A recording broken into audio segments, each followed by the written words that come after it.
Yeah, hi. I'm Chris North, CEO and founder of GamCrowd. I got started back in 1999 in Hong Kong. I had a brand agency, and some of the brand development work we were doing was for Ladbrokes. And we looked at what Ladbrokes were doing, and we thought we'd have a go at going into online betting.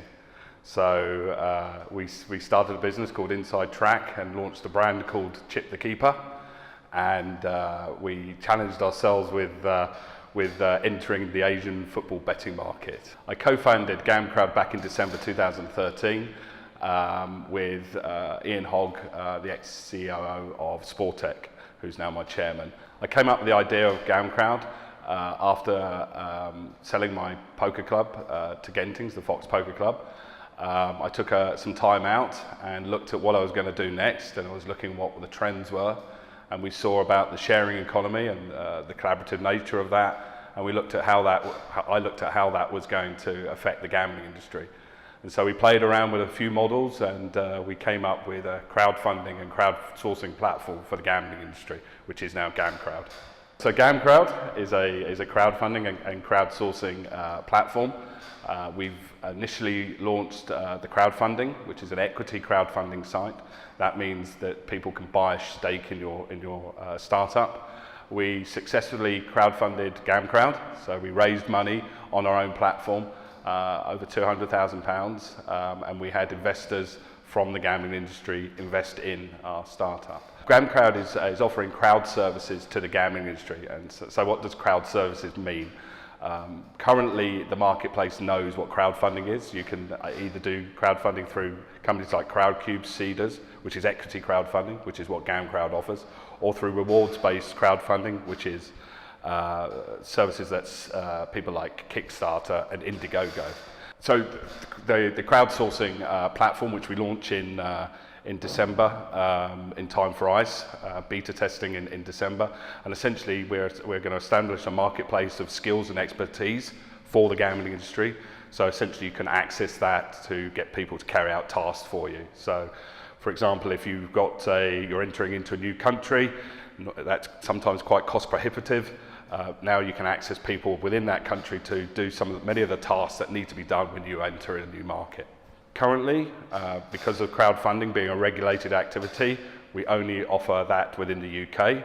We're FCA regulated, but once we launch the crowdsourcing platform, that is not a regulated activity, so that will be global straight away. And the whole idea is to create that gambling expertise marketplace globally. And that was the aim for GamCrowd, was to put the flag in the ground and say we're going to own the crowd services space. Because it's the one vertical, it's going to be a challenge for somebody to come in and to do what we're doing. Competition comes from the generic crowdfunding site, or from the generic crowdsourcing site. So, Crowdcube on that side, and people like People Hour, Odesk, and Elance over that. So essentially, from the crowdfunding, we're creating a Crowdcube for the gambling industry, and on the crowdsourcing, we're creating a People Per Hour, Odesk for the gambling industry. But we're the first to put them both together. The current trends in the crowd services are mainly within the crowdfunding and crowdsourcing. And the crowdfunding, there's many different types of financing that you can do through that. So it is replacing what the banks used to do. It's because of the banks are not lending to startups in particular, and it's a real driver in, especially in the UK market, for ideas and innovation across the board. And in crowdsourcing, look, it's building on the sharing economy. It's looking at the redundancy that's in the market, so people can offer their services when they go home. They might have a full-time job, but that's what the trends are, and they will only but expand, because this is how we're going to work going forward. I think crowd services will develop as an industry. The crowdfunding is quite entrenched already. UK is leading the way in crowdfunding on the equity side of things. The US is leading crowdfunding on the reward side. I mentioned the companies Crowdcube in the UK from the equity, and Kickstarter in the US, who have now just come to the UK. That will develop, and all the different types of funding that go with crowdfunding will develop. And then you've got the crowdsourcing, which I think is going to be the big impact on the way that we work. because you don't now need to have a workforce within the office like we had with the head of social media that everybody has now. We didn't have that 5 years ago. You're going to have a head of crowdsourcing, and that person is going to be sitting in the office, and people will come to him and give them tasks to do, which they will then find and get completed on platforms like GamCrowd. Since we launched back in March, we've changed the model, because that's what you do. You pivot when the data tells you that you need to change what you're doing.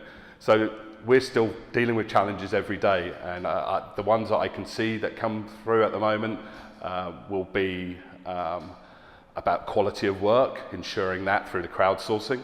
That's basically self-police, like eBay does. There's a rating system, so that seems to be working, and you make sure there's a good dispute resolution process in place. Again, that's what GamCrowd delivers as part of the platform.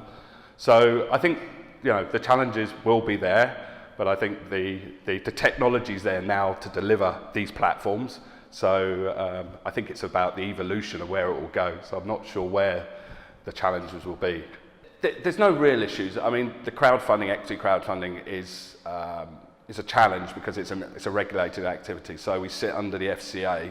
Having worked under the Gambling Commission and been licensed by the Gambling Commission, I thought they were a tough regulator. You come to the FCA, it's very, very tough. So we have to get all the tweets, posts, any social media signed off by a compliance officer. It's that rigorous, and we need to, like social responsibility within the Gambling Commission, we have that same responsibility to a type of investor called a retail or restricted investor within the crowdfunding. I've had a few startups in the gambling industry, and I've had some failures, things that I didn't get right. But my success was when I created the Fox Poker Club. I created London's first dedicated poker club on Shaftesbury Avenue. We had that running for 18 months. It had 20 tables with a small casino out the back, and it was a very, very challenging time. So not only to get a casino license in Westminster, to get planning in Westminster, to find a location in Westminster, all of these I never thought we were going to achieve, but when we finally opened the doors, which again got delayed, so we had a false opening.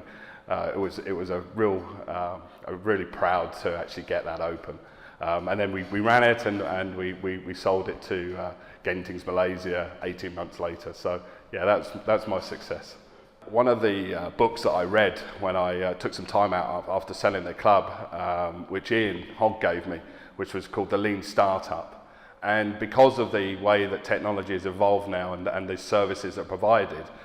There's no reason why you can't form a company on a lean startup basis and do all the stuff you need to do, which is to prove a model before you need to go out and raise some proper money. So I think it's read books that are out there and read the Lean Startup, and if you're interested in crowd services, read the Crowd Revolution book as well. My favourites, everyone's going to think it's going to be poker.